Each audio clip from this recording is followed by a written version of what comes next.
President Trump just minutes ago sounding off on the Federal Reserve. No, I think the Fed is making a mistake. They're so tight. I think the Fed has gone crazy. So you could say that, well, that's a lot of safety, actually, and it is a lot of safety, and it gives you a lot of margin. But I think the Fed has gone crazy. All right, here with me now, Keith Fitz-Gerald, Money Map Press Chief Strategist. Shah Gilani's with us, Capital Wave Forecast Editor, and Fox Business's very own Kristina Partsinevelos.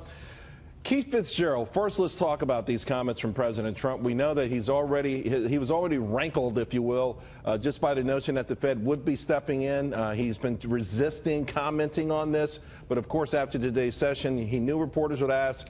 He was ready with an answer. Do you think the Fed is going crazy? I think the Fed lost the plot a long time ago, and I think they've been very reckless. This hawkish attitude is going to crush equities. Traders are trying to get ahead of that, but to me, he's giving the Fed too much credit. All right, Kristina? I disagree. Think of what is the pillars of the markets right now. We have mass amounts of debts across the board. Interest rates have been low for quite some time. So if the Fed starts to falter and not increase interest rates, then that's almost taking away from the Fed's credibility. You have the president weighing in now, I think could be a scapegoat almost in a way. If the market starts to go down, you had the president comment on the market being strong under his watch, the economy doing well, which are two separate things, just to point out. And now things aren't going well. Let's talk about the Fed and blame the Fed. Well, I mean, listen, Shah, we know, anyone who manages money knows that typically it's the Fed that does ruin the day. The Fed has mismanaged markets so often in the past. Yep. In fact, let's face it, the main reason that the market got hammered in February, and the main reason it got hammered this week is because Wall Street doesn't trust the Fed. Now, I happen to think Jerome Powell is going to be smarter than his predecessors, but I think the reason we're down isn't because the yields are at 3.23. It's because people think the Fed will actually mess up again. I'm not so sure about that. The Fed historically has overshot and undershot, and I think that's the tradition in the history of the Federal Reserve. So I think markets are looking at that and saying, are they going to do that in this case? Are they going to overshoot in terms of being aggressively proactive in raising rates? I think that's what the market's a little worried about. With the 10-year at 3.23, 25, that's the worry. I don't think it's going to happen. All right, but the market is worried about the Fed, though, right now. This is what is causing the sell-off. All of a sudden, the 10-year has gone from 3%, all of a sudden, 3.15, 3.25 out of nowhere. We're backed off a little bit, but where to from here? 3.50, 4%? But it's not in just how long? And that's what the market is worried about in terms of stocks. Now, do bonds look more attractive relative to stocks? That's what the market is worried about. They shouldn't be. Well, Keith, here's the thing. Let's take the biggest point losses of 2018. In my opinion, 4 of the 5 all have everything to do with the Federal Reserve. February 2nd, February 8th, February 5th, and today. All had everything to do with yields going up too quickly for Wall Street. Wall Street anticipating the Fed will fumble the ball, and consequently, Wall Street sending markets much lower. Well, to my way of thinking, Charles, you've hit the nail on the head, because it's not necessarily that rates rise. It's the speed at which they transition, because if they transition quickly, they have gotten ahead of Wall Street's ability to compensate for it using all of their trading programs and all their arbitrage.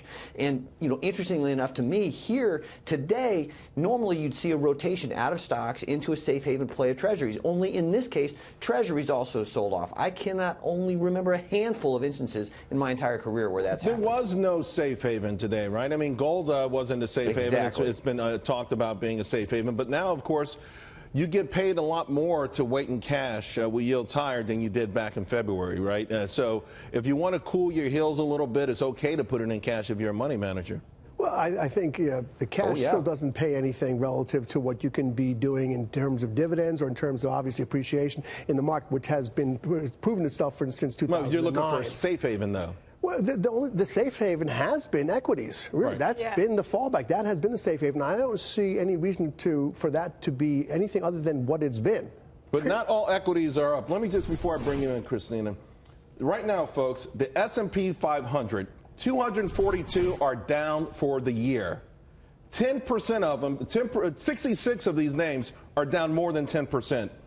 59 of these names are down more than 20%. what we see is, even though it's been an amazing market, beneath the surface, if you aren't into winners, you may have a portfolio that looks like carnage. I mean, there's some serious ugly carnage going on in this market, Kristina. I completely agree, and I don't think it's necessarily solely about yields right now. You have to talk about inflation and the onset of inflation. Is it man-made inflation? Think of the trade tariffs. Right now, we aren't seeing the full effects of those trade tariffs. We have earnings coming out. It's earnings season. We could potentially see the markets drop even further once these companies put out their guidance and do warn about that. If you're talking about interest rates, though, and the bottom of this market, what's propping it up right now, I still believe is the low interest rates, which is why I think the Fed should continue on with increasing it. Because think of it, it's just like if there was free food at work and everybody ate the free food, your employees would get fat, right? So it's not necessarily a good thing. You had low, cheap debt. Everybody bought it, it's propping up the market, but that could come down once interest rates climb higher. I think earnings are propping the market. I think the strong U.S. economy is propping the market, but the same can't be said for economies outside this country. And that's one of the reasons I think the Dow is really in particular is a focus, because, you know, the S&P Dow, they get so much of their earnings growth from outside this country.